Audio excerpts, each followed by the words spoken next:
తమ వివాహాన్ని బంధువుల మధ్య ఆడంబరంగా చేసుకోవాలని అందరూ అనుకుంటారు. ఈ రోజుల్లో సర్పంచ్ జెడ్పీటీసీల పెళ్లిళ్లే ఒక రేంజ్ లో అంగరంగ వైభవంగా జరుగుతున్నాయి. అలాంటిది ఒక ఎమ్మెల్యే పెళ్లంటే వేరే చెప్పాలా?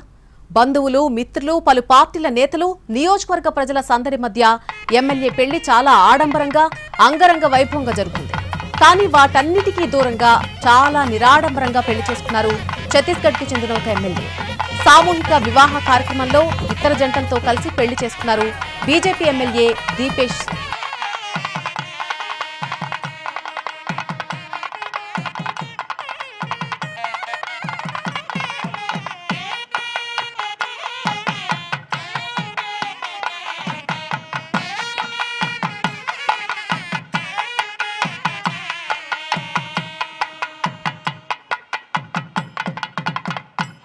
ఛత్తీస్గఢ్ ప్రభుత్వం బెమెతారా నియోజకవర్గంలో ముఖ్యమంత్రి కన్యా వివాహ యోజన కింద సామూహిక వివాహాలు నిర్వహించింది.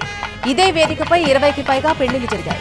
అదే సమయంలో అదే వేదికపై నియోజకవర్గ ఎమ్మెల్యే దీపేష్ సాహు తరుణా సాహును వివాహం చేసుకున్నారు. ఎమ్మెల్యే దీపేష్ సాహు పెళ్లి మండపానికి కారులో ఊరేగుతూ రాలేదు. స్థానిక సాంప్రదాయం ప్రకారం ఎడ్లబండిలో ఊరేగుతూ వచ్చారు. వరుడిని రాష్ట్ర ఉప ముఖ్యమంత్రి అరుణ్ సావో స్థానిక సంప్రదాయం ప్రకారం ఎడ్లబండిలో ఊరేగిస్తూ తీసుకురావడం అందరి దృష్టిని ఆకర్షించింది. సామూహిక వివాహ కార్యక్రమంలో ఎమ్మెల్యే దీపేష్ సాహు నిరాడంబరంగా పెళ్లి చేసుకోవడాన్ని అందరూ ప్రశంసించారు.